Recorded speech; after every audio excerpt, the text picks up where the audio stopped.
거룩하신 하나님 아버지, 은혜를 감사합니다. 지난 3일간도 우리를 보호하여 주셔서 하나님의 자녀로 살아갈 수 있었음에 감사를 드립니다. 모든 것이 하나님의 은혜이지만 그것이 귀한 줄 깨닫지 못하고 사는 어리석은 시간도 많았사오니 하나님 앞에 이 모든 것들을 다 내려놓을 수 있는 이 시간이 되게 하여 주옵소서. 하나님 앞에 예배자로 건강하게 서기 위하여 우리의 모든 부족함들을 하나님 앞에 내려놓습니다. 우리를 용서하여 주시고 더욱 크신 은혜로 채우시는 이 시간이 되게 하여 주옵소서. 우리가 다 함께 주의 자녀로 모여 예배하고 주께 영광을 돌려야 하지만 여러 가지 이유로 이 자리에 있지 못하는 하나님의 귀한 자녀들을 하나님의 은혜의 장중에 붙들어 주시기를 원합니다. 아버지 하나님을 소중히 알며 하나님의 은혜를 사모하며 하나님 앞에 예배자로서의 모습을 늘 지켜갈 수 있는 신실한 삶이 될 수 있도록 하나님 우리 통영교회 모든 권속들 위에 역사하여 주시옵소서. 이 시간 하나님 우리를 불러주셨사오니 하나님의 은혜의 장중에 거두시며 주의 말씀을 통하여 우리의 삶에 지혜를 얻게 하여 주실 줄 믿습니다. 사모하는 마음으로 나온 모든 성도들에게 하나님의 은혜가 가득하게 하옵소서. 여러 가지 어려움에 처한 성도들을 하나님 기억하여 주시고 모든 것들의 답이 하나님께 있음을 알며 더욱 하나님을 갈망하며 하나님께서 주시는 해결의 역사를 경험하게 하여 주시옵소서. 하나님 우리의 부족함은 다 하나님 앞에 내려놓고 오직 하나님의 사랑으로 채움받기를 간절히 원하오니 하나님 우리를 하나님의 사랑 안에 늘 거하게 하옵소서. 감사드리며 예수님 이름으로 기도드립니다. 아멘.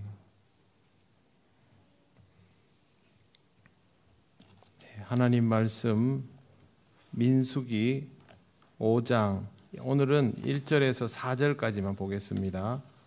민수기 5장 1절에서 4절 말씀 구약성경 201쪽입니다.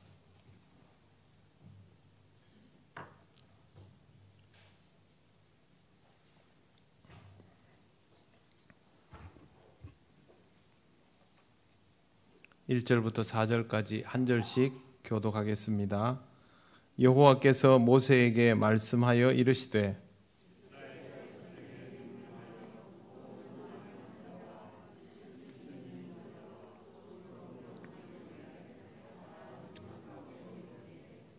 남녀를 막론하고 다 진영 밖으로 내보내어 그들이 진영을 더럽히게 하지 말라. 내가 그 진영 가운데에 거하느니라 하시매 이스라엘 자손이 그같이 행하여 그들을 진영 밖으로 내보냈으니 곧 여호와께서 모세에게 이르신 대로 이스라엘 자손이 행하였더라.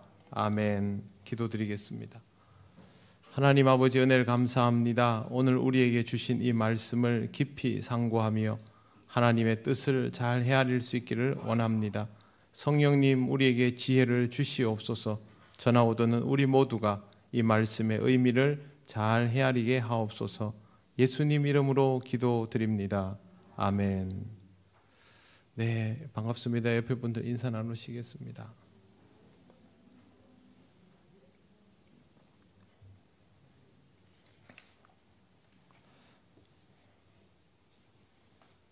오늘 말씀은 성경에 보시면 부정한 사람의 처리라고 되어 있습니다. 이걸 다르게 보면 이스라엘 사람들은 병든 자를 어떻게 대했을까? 그런 질문이 될 수 있습니다. 현재 이스라엘은 코로나19에 대한 대처가 매우 신속한 나라로 알려져 있습니다. 코로나19 변이에 대한 전국 규모의 훈련을 따로 실시할 정도입니다. 이스라엘도 선진국이고 아시아에 속해 있다 하지만 사실상 유럽에 속해 있다고 보아야 할 만한 정서와 여러 가지 시스템을 가지고 있는 나라이기 때문에 유럽에 있는 다른 나라들을 견주어 보면 쉽게 국가의 통제에 따르지 않을 것이 굉장히 예상이 되는데 이스라엘은 그렇게 하질 않습니다. 국가의 통제에 상당히 잘 따르고 있습니다. 코로나에 대해서 눈에 띄게 대응을 잘 하는 나라들의 특징이 있습니다. 첫째, 나라가 별로 크지 않습니다. 두 번째, 국가 권력이 엄격한 잣대를 적용하고 있다는 것. 세 번째, 집단 정신을 가지고 있다는 것. 이러한 것들이 공통점이 될 수 있을 것입니다. 이 중에 대표적인 나라가 우리나라와 이스라엘입니다. 지금 우리나라의 확진자 수가 굉장히 많지만 전문가들은 이 상태로 두면 2만 명을 순식간에 2만 명에 다다르게 될 것이다 했는데, 여기서 우리는 다시 또 숫자를 조금 줄여 나가고 있습니다. 외신들은 굉장히 이례적으로 보고 있습니다. 이스라엘의 백신 접종률은 64%입니다. 우리나라 백신 접종률은 81.4%입니다. 우리가 훨씬 높습니다. 그런데 이스라엘이 지난 가을에 인구가 우리보다 훨씬 적음에도 불구하고 확진자가 1만 명이 넘어가서 국가가 긴장 상태였던 적이 있습니다. 그때 이스라엘이 뭘 했냐면 부스터샷을 제일 먼저 실시를 했습니다. 그래서 지금은 1000명대 이하로 내려놓았습니다. 비율로 따지자면 우리나라와 지금 비슷한 비율이라고 보시면 될 겁니다. 인구 자체가 우리보다 많이 적기 때문이죠. 이스라엘은 예전부터 특별한 공동체였고 코로나19에 대한 대처로 이러한 것들을 좀 주목하여 볼 필요가 있지만 사람들은 별로 의식하지 않는 것 같습니다. 우리는 역사 속에서 어려운 시절을 거치며 집단성이 강화되었지만 이스라엘의 집단성은 이보다 훨씬 더 오래된 역사를 가지고 있습니다. 국가가 형성됨에 있어서 민족이 집단 이주를 했고 그것이 종교적인 신앙적인 이유로 이루어졌기 때문에 이런 유래를 찾아보기 어렵습니다. 이스라엘은 전 국민의 75%가 유대교도입니다. 이슬람이 17% 정도 되는데요. 이건 이슬람 사람들이 그곳을 굉장히 오래 점유하고 있었던 것에 비하면 아주 작은 숫자라고 할 수 있습니다. 지구상의 유대교도가 1400만입니다. 그 중에 600만 명이 이스라엘에 살고 있고 580만 명이 미국에 있고 나머지는 전 세계에 흩어져 있습니다. 그런데 이 사람들을 모아놓으면 이 사람들은 다 유대인입니다. 모계로 연결되어 있는 유대인들이죠. 유대교도는 다 유대인이라고 보아야 합니다. 어느 나라에 있건 그들은 유대인이고 유대교도입니다. 이런 강력한 종교적인 특징과 집단 정신은 코로나에 대한 대처법과 무관하지를 않습니다. 질병에 대한 이스라엘의 대처는 처음부터 단호했고 그것은 성경에 나오는 하나님의 말씀에서 기인하고 있습니다. 2절 말씀 보십시오. 이스라엘 자손에게 명령하여 모든 나병 환자와 유출증이 있는 자와 주검으로 부정하게 된 자를 다 진영 밖으로 내보내되라고 되어 있습니다. 여기에 나오는 나병이라는 것, 옛날에는 문둥병이라고 기록되어 있었는데 히브리어 그대로 하면 차라이트입니다. 이건 문둥병뿐만 아니라 심한 고통을 가져다 주는 광범위한 피부 질환을 의미합니다. 병명이 우리한테는 굉장히 인상적이었지만 실제로는 그것보다는 발병하고 전염성이 있는 것을 말했습니다. 그 다음에 유출병이라는 것은 남성에게 생기는 성병인 임질, 또 여성에게 나오는 자궁출혈, 또 성적으로 문란한 행위들을 하면서 생기는 병들, 이런 것들이 심해지며 출혈로 이어지게 되면서 이런 유를 유출병이라고 불렀습니다. 레위기 15장을 보면 부정함에 대한 견해가 나오는데요. 두 가지 의미로 이스라엘 사람들이 부정하다 하는 것을 정의를 할 수 있습니다. 첫째는 실제로 불결하고 죄인 것, 유출병이 여기에 해당이 됩니다. 고대 사회에서 출혈은 감염의 직접적인 원인이 되고 사망 위험을 높여주기 때문에 엄히 경계하고 있습니다. 성병이 대표적인 경우이고요. 실제로 죄가 되는 것이 부정한 것. 그 다음에 또 하나는요, 죄를 상징적으로 가르치는 경우입니다. 이게 죄는 아닌데 피가 보이기 때문에 이걸 통해서 경각심을 가지도록 해놓은 정결법이 있습니다. 그게 바로 출산이나 생리 같은 이러한 것들이 의식적으로 부정한 것으로 정의를 시켜놓고 어쩔 수 없이 출혈이 생기지 않습니까? 그러면 이 피를 볼 때마다 부정하다라고 하면서 스스로를 정결케 하는 의식을 하도록 교육을 시킨 겁니다. 그런 것들이 부정한, 출산이 뭐가 부정하겠습니까? 생리도 마찬가지고 자연현상이죠. 하지만 이러한 것들을 통해서 의미를 새기라 하는 교육적인 것. 그러니까 실제로 부정한 것과 부정한 것을 이해하도록 교육시키는 의미로 이 두 개가 함께 사용되고 있습니다. 오늘 여러분에게 하나 설명을 드려야 하는 것이 있는데요. 조금 전에 말씀드린 나병입니다. 나병 그러면 우리가 일반적으로 알고 있는 한센병을 제일 먼저 떠올립니다만 성경에 나와 있는 이 차라이트라는 말은 오늘날의 나병이 아니라 곰팡이와 관련된 피부병일 가능성이 높다라고 학자들은 해석을 합니다. 실제로 나병은 로마 제국에서 본격적으로 알려지기 시작했습니다. 우리가 알고 있는 이 나병은. 그래서 이전에 이런 병들의 소재에 대해서는 명확하지 않고 성경에 나와 있는 여기에 나와 있는 나병이라는 게 사람 몸에만 생기지 않고요. 옷에도 생기고 가죽에도 생기고 벽에도 생기는 것들을 총칭해서 썼습니다. 우리말 성경에는 이거를 여러 개로 나누어서 써놓았지만 실제로 히브리어 성경에는 전부 차라이트라는 단어를 하나만 딱 쓰고 있습니다. 그리고 영어 성경 NIV에서 이거를 나병이라고 번역하지 않고 전염성 피부병 이렇게 번역을 해놓았기 때문에 학자들 간에 이러한 얘기들이 많습니다. 나병이 여러분 잘 낫습니까? 나병은 낫는 병이 아니죠.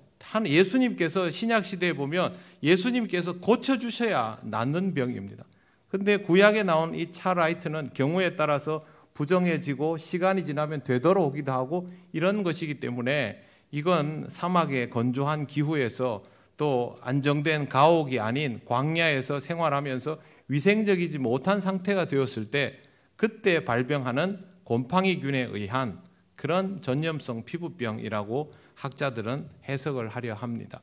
물론 나병도 특정한 균에 의한 피부병인 것은 맞고 안에 있는 신경계들을 망가뜨리는 것입니다. 이러한 것과 조금은 구별이 필요하다라는 해석을 합니다.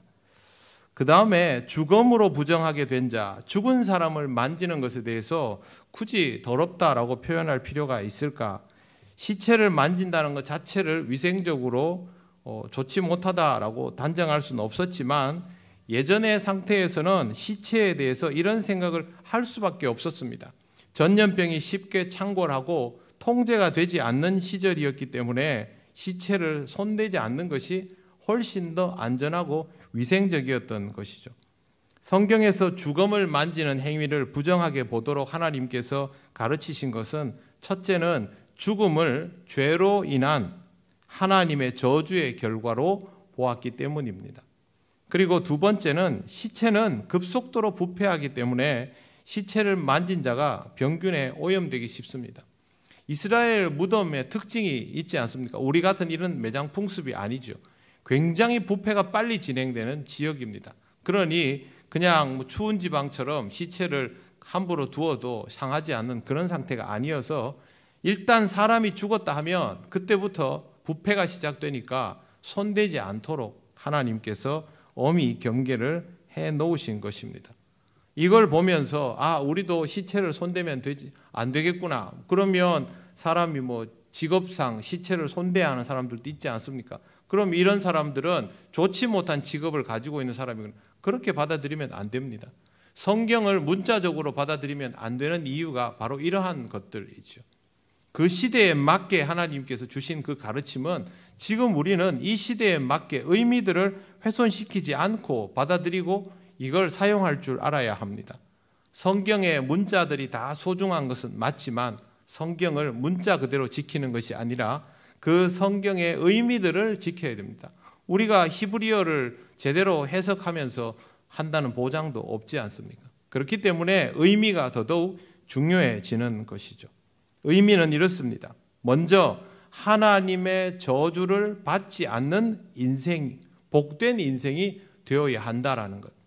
죄를 짓지 말아라 하는 게 하나님 말씀 아닙니까? 그러면 어떤 형태로든 시체를 만지든 뭐 나쁜 짓을 하든 이런 것들이 결국에는 다 죄로 인한 것들이니까 죄를 짓지 않는 것이 제일 중요하게 되겠죠.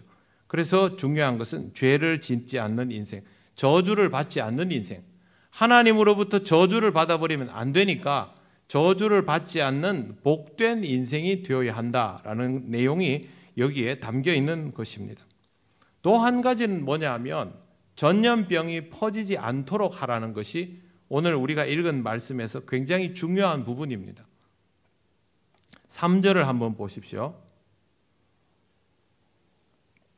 남녀를 막론하고 다 진영 밖으로 내보내어 그들이 진영을 더럽히게 하지 말라. 내가 그 진영 가운데에 거하느니라 하시매. 여기 보시면 죄를 지은 사람들, 부정한 사람들, 그 다음에 오늘 여기에 나와 있는 병들이 보면 다들 전염성을 가지고 있는 것들 위주로 주로 구성이 되어 있습니다. 이러한 사람들을 밖으로 다 내보내서 진영을 더럽히지 않도록, 이 안에서 이러한 질병들이 창궐하지 않도록 그렇게 하라는 것이죠. 실제로 나병에 대해서도 대처법이 뭐냐 하면 옷가지들을 다 꺼내서 불살라버리고 뭐 그렇게 하는 방법들을 취합니다. 그 시대에 할 수 있는 최고의 살균 소독법을 그대로 적용을 해놓고 있습니다. 즉 병이 발생하면 그 병이 번지도록 내버려 두지 말고 번지지 않도록 최대한 신속하게 조치를 하라는 겁니다. 그게 바로 병을 가지고 있는 사람을 공동체에서 밖으로 끄집어내는 것이었습니다. 우리는 지금 코로나 걸리면 확진자들 어떻게 합니까? 격리하죠. 똑같은 방식입니다. 제일 먼저 하는 것이 격리입니다. 근데 예전에는 우리 같은 의술이 없기 때문에 일단 거기서부터 빼내놓는 거죠. 여러분, 의사와 종교적인 역할을 하는 사제의 간격이 벌어진 것이 사실은 인류의 역사에 그리 오래되지 않습니다. 옛날에는 종교적인 역할과 의학을 담당하는 사람 역할이 다 그냥 함께 있었죠. 이런 시절에는 격리가 그렇게 될 수밖에 없는 것이죠. 그렇기 때문에 이러한 일들을 했다라는 것이고요. 그 다음에 3절 마지막에 보시면 하나님이 이렇게 말씀합니다. 내가 그 진영 가운데 거하느니라 하시매. 이 공동체는 하나님께서 주인 되시는 곳이죠. 하나님의 거룩함이 유효한 곳입니다. 하나님의 거룩함이 유효한 곳이므로 그 거룩함은 유지가 되어야 하고, 이 거룩함이 유지가 되는 공동체가 되려면 당연히 이 세상의 생활에서도 청결함이 지켜져야 합니다. 이러한 것들로 시험에 들고 실족하면 안 되는 것이죠. 그래서 여기 보면 부정하게 되었을 때의 대처법을 보면 단순히 종교적인 영역만 말하는 것이 아니고 실제 생활에서의 부정함도 함께 정리가 되도록 하나님께서 조치법을 내어주셨음을 볼 수 있습니다. 신앙적으로는 잘하고 있는데 세상적으로는 잘 못하면 안 된다는 것이죠. 신앙 공동체는 신앙적으로도 당연히 잘해야 하고 세상적으로 보기에도 관리 능력이 있어야 한다라는 뜻입니다. 간혹 신앙생활에 너무 몰두하다 보면 일상생활 자체가 무너져 내리는 경우들을 볼 때가 있습니다. 건강도 돌보지 못하고 위생적이지도 않고 생활도 엉망인 채로 사는 분들이 있는데, 그런 분들은 대부분 보면 세대주의 종말론에 갇혀 있거나 자기 자신만 특별한 계시를 받았거나 이런 생각을 하면서 세상을 좀 다른 각도로 보는 분들이죠. 요즘 보면 통영에 새벽마다 벽보 붙이는 분이 있습니다. 아시죠? 에볼라도 아닙니다. 근데 거기다가 에볼라 바이러스 해가지고 붙여 놓으시더라고요. 불법 부착물입니다. 아무데나 그렇게 붙이면 청소하는 분들 이거 맨날 떼야 됩니다. 사람들이 보면서 뭐라 하겠습니까? 서울에도 지하철 타고 가다 보면 전도한다고 전도지를 들고 와 있는데요, 온몸에 악취가 납니다. 씻지를 않아가지고. 여러분, 그 전도지를 사람이 받아보겠습니까? 저 사람이 저런 몰골을 해가지고 있으니까 정말 세상이 곧 망할 것인가 보다, 그렇게 생각하겠습니까? 그렇지 않습니다. 여러분, 이 세상에 세례 요한은 딱 한 명뿐이었습니다. 자기 자신이 세례 요한이라고 착각하면 안 됩니다. 우리는 더 긴 시간을 인내심을 가지고 살아야 하는 그리스도인이기 때문에 우리가 살고 있는 삶의 일상성을 잘 유지하면서 그리스도인됨을 지켜나가야 하는 것이죠. 교회 공동체도 마찬가지입니다. 교회 공동체는 그 어느 때보다도 신앙적인 부분과 사회 속에서의 존재감을 소중하게 생각하면서 지켜나가야 하는 시점에 처해 있지 않습니까? 그래서 우리도 다른 공동체들보다 방역 수칙을 더 열심히 지키면서 그렇게 지내왔지 않습니까? 성경에 가르치고 있는 내용 그대로입니다.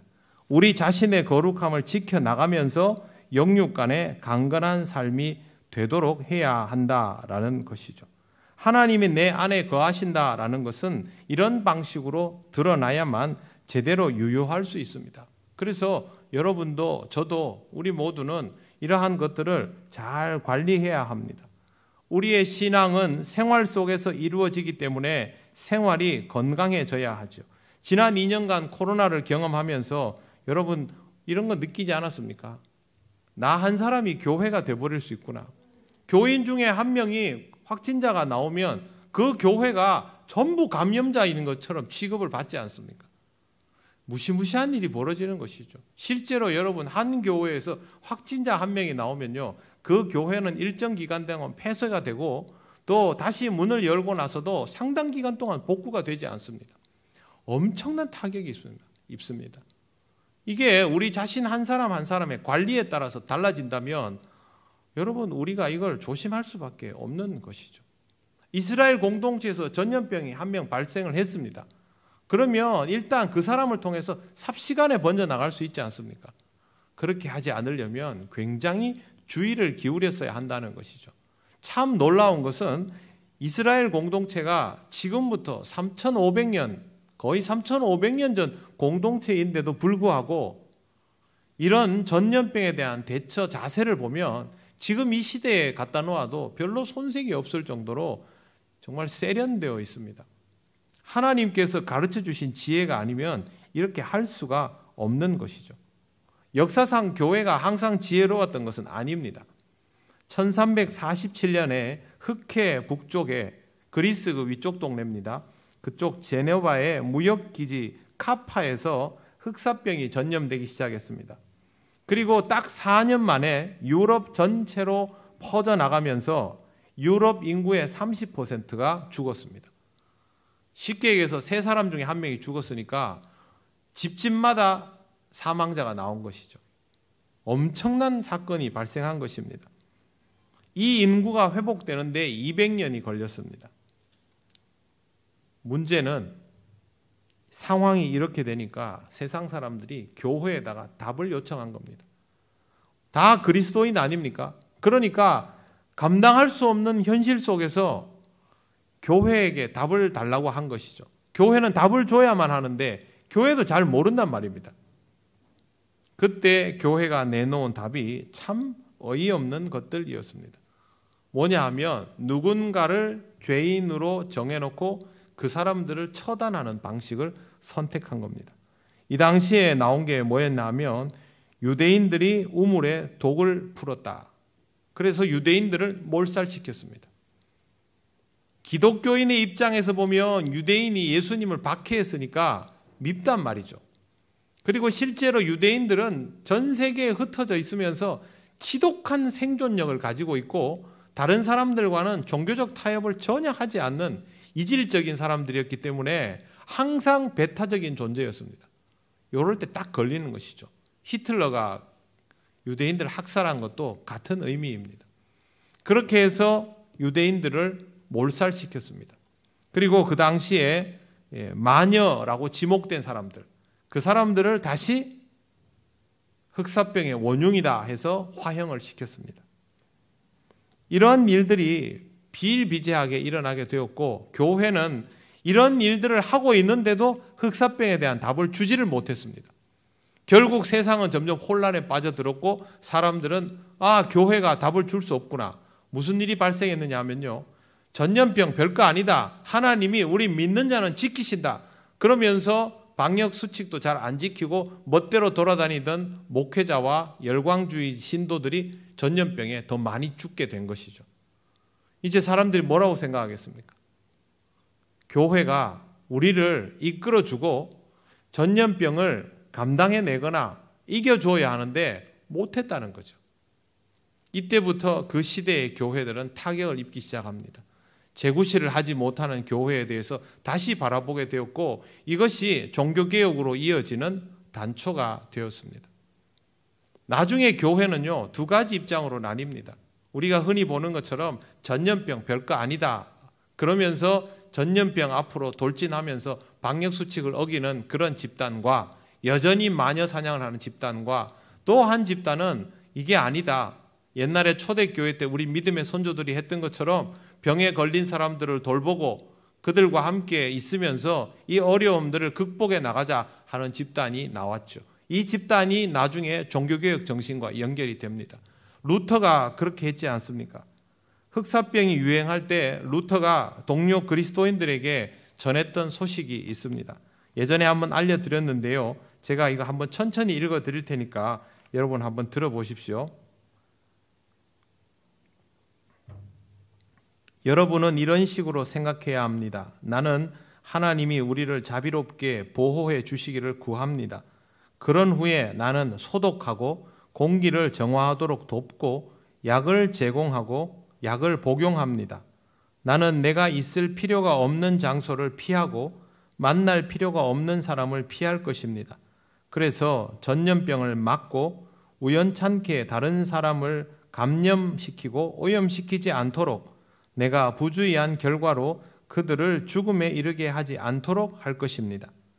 만일 하나님이 나를 데려가고자 하신다면 하나님은 분명히 나를 발견해 내실 것입니다. 나는 하나님이 내게 기대하시는 것들을 해왔으므로 나는 나 자신의 죽음이나 다른 사람의 죽음에 책임을 지지는 않을 것입니다. 그러나 만일 내 이웃이 나를 필요로 한다면 나는 그 사람이나 장소를 피하지 않고 자유롭게 갈 것입니다. 보십시오.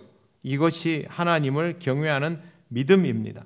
왜냐하면 이는 성급하지도 무모하지도 않으며 하나님을 시험하는 것도 아니기 때문입니다.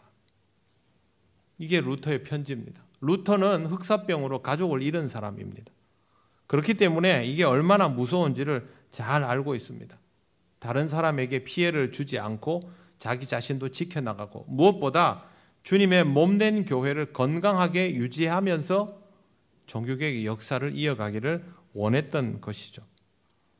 결국 전염병으로 무고한 사람들을 죽게 만들었던 성직자와 교회들, 전염병 알기를 우습게 알고 함부로 덤비던 성직자와 교회들은 서서히 사라져 갔습니다. 그리고 흑사병으로 가족을 잃고 충격을 받은 사람들은 교회의 역할이 바뀌어져야 한다라는 것을 깨닫고 사람들에게 다가섰고, 루터도 그런 사람이었습니다. 지금의 교회는 어느 흐름의 연장선상에 있을까요? 당연히 이 교회들의 흐름의 연장선상에 있습니다. 지금도 일부 교회들은 방역수칙 그런 거 지킬 필요 없다, 하나님이 우리는 전염 안 되게 지키신다 라고 떠드는 극소수가 있긴 하지만, 어느 시대에나 그런 사람도 있겠죠. 하지만 지금 대한민국의 교회들을 보십시오. 누구보다 열심히 방역수칙을 지키면서도 교회 공동체를 지키기 위해서 애쓰고 힘쓰지 않습니까?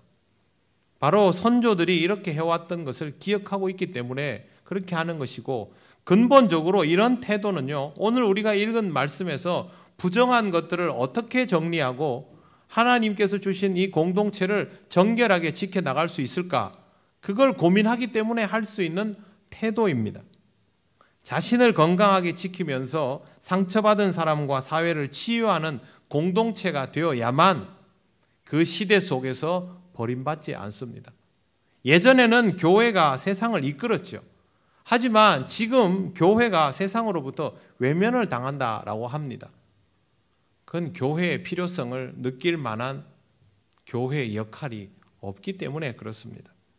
교회에 젊은 사람이 없다, 이대로 가면 문을 닫을 것이다, 그게 문제가 아니라 교회가 지금 구원을 말하지만 이 사회 속에서 정말 없어서는 안 될 길을 인도해 줄 그런 공동체로서의 존재감을 가지고 있는가, 그걸 생각해야 합니다.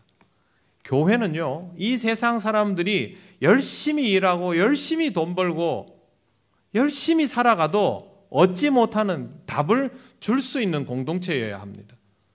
그런데 교회가 세상 사람들과 똑같은 방식의 가치 추구를 하고 있으면 교회는 답을 줄 수가 없습니다. 여러분, 돈 많이 버는 거는 세상이 잘하죠. 일 세게 하는 것도 세상이 잘합니다. 그걸로 교회가 답을 줄 수 없습니다.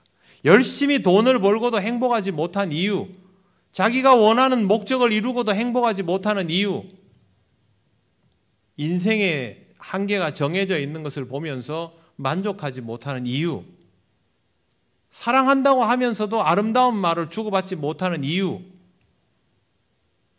이걸 답을 줘야지 교회죠. 세상이 무엇을 원하는지를 잘 알고 그 답을 지혜롭게 줄 수 있을 때, 또 세상이 전염병의 공포에 벌벌 떨고 있는 것에 대해서 이들을 평안하게 해줄 수 있을 때, 그때 교회의 필요성이 앞으로의 시대에도 계속 있는 겁니다. 젊은 사람들이 없다고 젊은 사람들의 구색에 맞춰준다고 교회가 살아남을 것 같습니까? 그렇지 않습니다. 시간이 지나면 그 사람들 나이 들지 않습니까? 모든 인생은 나이가 듭니다. 그러니 교회는 고결한 지혜를 지켜나가면 되는 것이죠. 이게 역사 속에서 교회가 살아남았던 방법입니다. 이스라엘이 살아남고 로마 제국 아래에서 초대교회가 살아남고 가톨릭의 압제에서도 개혁된 교회들이 살아남고 그래왔던 이유는 스스로를 지키는 법을 알았기 때문이죠. 지금 이 시대의 교회도 마찬가지입니다. 하나님의 말씀의 의미를 잘 깨닫고 그 말씀을 따라서 자기 자신을 정결하게 해나가는 성도들, 공동체를 정결하게 지켜나가는 성도들로 구성된 거룩한 주의 몸일 때에 교회는 이 사회에서 필요한 집단이 될 수 있는 겁니다. 세상 사람들은 우리가 얼마나 가치 있는지 잘 모릅니다. 우리 스스로가 그것을 드러낼 수 있어야 하는 것이죠. 건강할 때의 신앙 공동체는 이렇습니다. 4절 말씀 보십시오. 자, 이스라엘 자손이 그같이 행하여 그들을 진영 밖으로 내보냈으니 곧 여호와께서 모세에게 이르신 대로 이스라엘 자손이 행하였더라. 자, 여기서 그같이 행하여 그 다음에 이르신 대로 자손이 행하였더라. 이게 뭘 의미합니까? 하나님의 말씀을 철저하게 순종했다는 뜻입니다. 답은 딱 한 가지밖에 없습니다. 하나님을 믿는 자는, 하나님을 믿는 공동체는 하나님의 말씀에 순종하면서 자신을 지켜나갈 수 있을 때에 하나님께서 그 시대에 쓰시고자 하는 공동체의 역할을 할 수 있는 것이죠. 교회가 교회다움을 지켜나가야 선교를 하든 교육을 하든 구제를 하든 뭘 할 거 아닙니까? 그것을 위해서라도 우리는 우리 자신을 든든히 지켜나가야 한다는 것이죠. 전염병에 대해서도 지켜야 하는 것이고요. 이 시대에서 우리를 물들게 하는 정신적인 여러 가지 좋지 못한 것들 있지 않습니까? 어쩌면 그것이 코로나보다 더 무서울 수 있습니다. 그것으로부터도 우리를 지켜나가야 하는 것이죠. 그래야만 앞으로 하나님께서 쓰시고자 할 때 쓰임받을 수 있도록 준비가 되는 것입니다. 지금 이 시대는 사실 우리로 하여금 다음 시대를 준비할 수 있도록 교회를 최적화시키는 그런 시대라고 저는 생각합니다. 그래서 이 시대에 살아남은 교회들은 굉장히 건강하고 좋은 모습으로 앞으로 사회가 목말라하고 힘들어할 때 그 역할을 할 겁니다. 하지만 건강하지 못한 교회는 이 고비를 넘기지 못할 것입니다. 사랑하는 성도 여러분, 우리 통영교회는 하나님께서 앞으로 많이 쓰셔야 하는 교회입니다. 제대로 쓰임받을 수 있도록 여러분 자신을 건강하게 잘 지키시고 우리가 함께 이 교회의 정결함을 지켜나가야 한다라는 것을 꼭 의식하시기를 바랍니다. 코로나19에 대해서만 지켜나가는 것이 아니고 우리의 건강한 영적 상태를 잘 지켜나갈 수 있는 아름다운 공동체, 앞으로의 시대에 답을 가진 공동체가 되어가면 좋겠습니다. 하나님께서 우리를 지키시고 인도하여 주셔서 그 길을 꼭 가도록 해 주실 것입니다. 기도드리겠습니다. 하나님께 간절히 구합니다. 하나님, 이 시대를 위한 지혜를 가질 수 있는 그리스도인이 되게 하시고 시대 안에 갇히지 않고 건강함을 지켜나가는 영적 공동체, 우리 통영교회가 되게 하여 주시옵소서. 다 같이 기도드리겠습니다. 아버지 하나님, 은혜를 감사합니다. 하나님께서 우리와 함께하여 주심으로 이 어려운 시간들을 잘 이겨낼 수 있도록 하신 것을 감사합니다. 여전히 두려운 마음을 가지고 있지만 또 하나님, 우리에게 어떠한 일들이 있는지 우리가 다 알지 못하지만 그럼에도 불구하고 하나님께서 우리를 이 시대 속에서 연단시켜 주셨사오니 정결함을 귀히 여기고 이 정결함을 지키고 세워나갈 수 있는 우리 교회가 되게 하여 주시옵소서. 어려운 고비를 넘긴 교회들을 하나님께서 쓰셔서 복음의 선봉에 세우시고 구원하게 하셨사오니 하나님, 우리 교회가 이 시기를 잘 넘기며 하나님께서 쓰시는 놀라운 역사의 주역이 될 수 있도록 아버지 하나님 인도하여 주옵소서. 주의 말씀을 전하기 위해서, 주님의 사랑을 표현하기 위해서, 선교의 열정을 태우기 위해서 우리 자신이 준비되어가는 아름다운 주님의 몸된 교회가 되도록 역사하여 주시옵소서. 아버지 하나님, 이 시대를 통하여 우리를 쓰실 줄 믿습니다. 믿음을 가지고 기대하고 준비하게 하시고, 혹 우리에게 어려움이 있다면 오늘 말씀에 나온 이스라엘 공동체처럼 우리 자신을 하나님 앞에서 잘 지켜서 나갈 수 있도록 아버지 하나님 우리를 도와주시옵소서.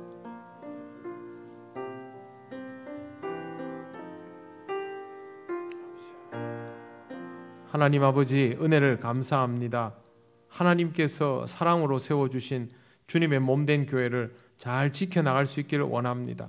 코로나의 어려운 시간 동안 우리 교회를 든든히 지켜주심을 너무도 감사드립니다. 하나님께서 이유를 가지고 우리를 지탱해 주셨다는 것을 기억하게 하시고 우리 스스로 무너지는 일이 없게 하시며 어떤 어려움 속에서도 능히 이겨나가는 강건한 주의 몸이 되게 하여 주시옵소서. 하나님, 우리를 귀하게 써주실 줄 믿습니다. 기대하는 마음을 가지고 우리 자신이 스스로 준비되어 가게 역사하여 주시옵소서. 이 시대의 어려움들을 우리 옆에 털어내놓을 그때에 우리는 기쁜 마음으로 준비되어 있음을 말하며 그들에게 주님의 사랑과 은혜와 지혜를 나누어 줄 수 있는 아름다운 주의 몸된 교회가 되게 하여 주시옵소서. 우리를 더욱 강건하게 하시고 준비시켜서 써주실 줄 믿사오며 예수님 이름으로 기도드립니다. 아멘.